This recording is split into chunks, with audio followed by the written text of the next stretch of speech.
통합당 얘기 지금 이제까지 얘기했는데, 통합당 사선 연임 금지 없던 일로, 제가 이번에 통합당에서 뭐 개혁을 한다 어쩌고 저쩌고 하면서 뭐 여러 가지 나왔죠. KBS의 시청료 강제 조항 없앤다, 시청료 안 낼 수도 있다, 이거 저 옳다고 생각합니다. 그 다음에 당명 바꾸겠다, 그래 국민의 힘으로 될지 몰랐지만 그래 뭐든지 해봐라, 이렇게 했는데, 그 중에서 제가 그래도 혹했던 거, 조금 정신 차렸냐 했던 게 사선 연임 이거 금지법이었어요. 그리고 김종인이 얘기했고, 거기 이제 말하자면 김종인을 비롯해서 이 비대위 쪽에서 이 개혁 어떤 제스처, 그 다음에 새로운 모습으로 미통당에 가는 거에 대해서 나왔던 것 중에서 제일 그나마 영향가 있는 것이 뭐였냐, 국회의원 사선 연임 금지였어요. 자, 여러분, 국회의원 사선 연임 금지가 이게 하나도 심한 게 아니에요. 내리 사선을 금지한다는 거예요. 그러니까 한 3선 정도 하고, 뭐 너무 피곤하고 뭐 이러고, 그 다음에 정말 국민들이 뭘 먹고 살고 뭘 마시고 국민들의 주름살이 뭐 때문에 깊어졌는지 이거 모르게 됩니다. 한 3선 정도 되면 땅을 안 밟아요. 그리고 3선 정도 되면은 이 국회의원 보좌관들이 너무너무 모셔서, 일본말로 이제 국기어 용어라는 말이 있어요. 공기를 읽는다. 이거는 이제 분위기 파악하는 거 이거지만, 한마디로 사람에 대해서 심기를 읽는다는 거예요. 그런데 일본에서는 이 정치인들이, 즉 모시고 있는 자기의 국회의원들, 뭐 참의원, 중의원에 대해서, 즉 의원의 공기를 읽는다, 이런 말을 많이 써요. 그러니까 심기를 읽는다. 근데 저는 이제 국회의원을 하면서 어떤 생각이 들었냐면은, 그런 일이 없게 해야지 이게 좋은 국회의원입니다. 말을 하지 않더라도 이 자기의 심기를 읽힌다? 이러면은 벌써 얼굴에 모든 게 나타나는 거고, 또 하나는 이 모신다고 생각을 잘못한, 왜 국회의원을 모십니까? 같이 일하는 거지. 그러면은 같이 일하는 게 아니라 모시게 되는 거예요. 그래서 내리 3선 정도 하고 이제 그만해야 돼요. 그러고 나서 좀 쉬든지 하면서 그 다음에 한 4년 쉬다가 다시 4선을 한다든가, 이거는 금지된 게 아닌 거예요. 그래서 내리 4선만 하지 말라 이거예요. 이게 뭐가 심합니까, 여러분? 저는 사실은 이 내리 3선 금지법 이 정도는 돼야 된다고 생각을 했어요. 근데 내리 4선이면은 상당히 현실적으로 뭐 국회의원들 이 욕심껏 해봐라 이거 보여주면서 내리 4선만 하지 말라 이거 아니겠습니까? 그랬는데 이번엔 뭡니까? 그것도 못하겠다는 거예요. 그러니까 내 직업은 국회의원으로 가겠다 이거예요. 그러면 여러분 생각해봐요. 내리 4선을 하게 되면요, 16년을 국회의원을 하게 되는 거예요. 제가 국회에 있어 봐서 압니다만 이거 끔찍한 일입니다. 자기가 왕인 줄 알아요. 그리고 자기가 같이 일하는 보좌관들을 너 내일 그만둬 하면 그날로 그만둬야 돼요. 그러니까 보좌관들이 목숨이 정말 목구멍이 포도청이라고 엄청나게 모시게 돼요. 의원님 저기 그냥 가시면 안 됩니다. 여기서 차를 타고 가시는 게 날씨가 덥습니다. 아니 걸어가도 되는 일을. 그러다가 보면 당연히 차를 타는 일이 당연하게 되는 거고요. 그 다음에 여자 의원들 중에서도 요만한 백까지도 이 남자 비서가 들어주는 일이 있어요.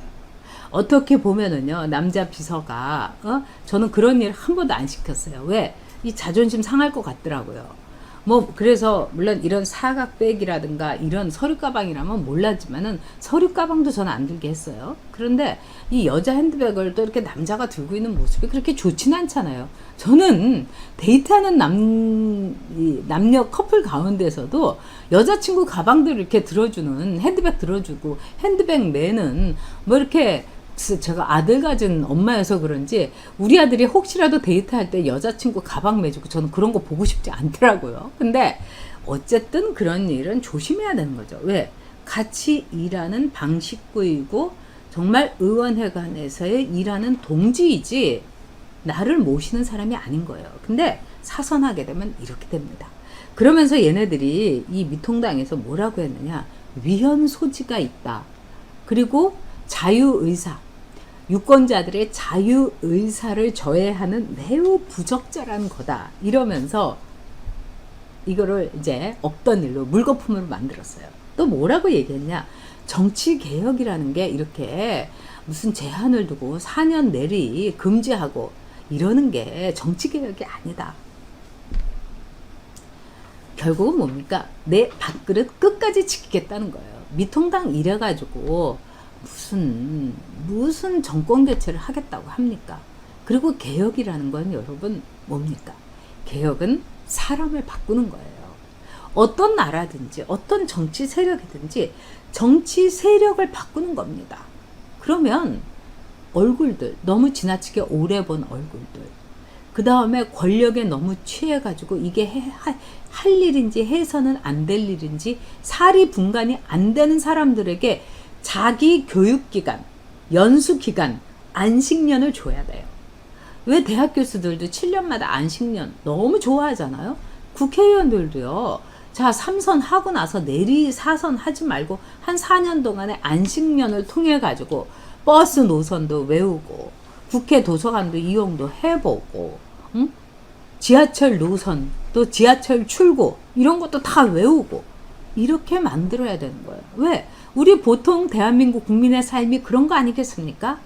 정말 국민의힘 어쩌고 저쩌고 하면은 국민의 삶이 어떤지를 알기 위해서 3년, 12년 동안에 땅 한 번 안 밟고 다녔으면은 국민의 삶을 알도록 개혁을 해야 되는 거예요. 그리고 개혁이라는 거는 사람을 바꾸는 겁니다. 그래서 한나라당에서 차떼기당이라고 해가지고 개혁을 막 모습을 보여주기 위해서 했던 일이 뭡니까, 여러분? 당 대표를 바꾼 거예요. 특히 여성인 박근혜 당시 의원으로. 개혁은 바로 이런 겁니다. 근데 이번에 미통당에서 한 거는 내 밥그릇 챙기기에 불복을 한 거고, 그 다음에 차라리 입에 올리지나 말지. 내리 사선 금지하겠다. 이렇게 해놓고는 없던 일로, 물거품으로.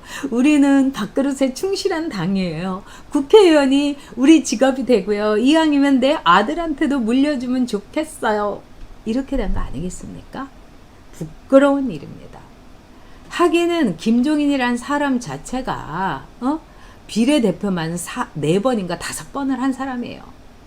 고인물입니다. 80이 넘은 할배께서 이 개혁을 한다는 것 자체가 그거 자체가 말이 안 되는 거죠. 정말 여러분들도 얼마나 답답하시겠습니까? 이제 오늘 미통당 마지막으로 이제 불러보는데 이 국민의 힘당 정말 기가 막힙니다.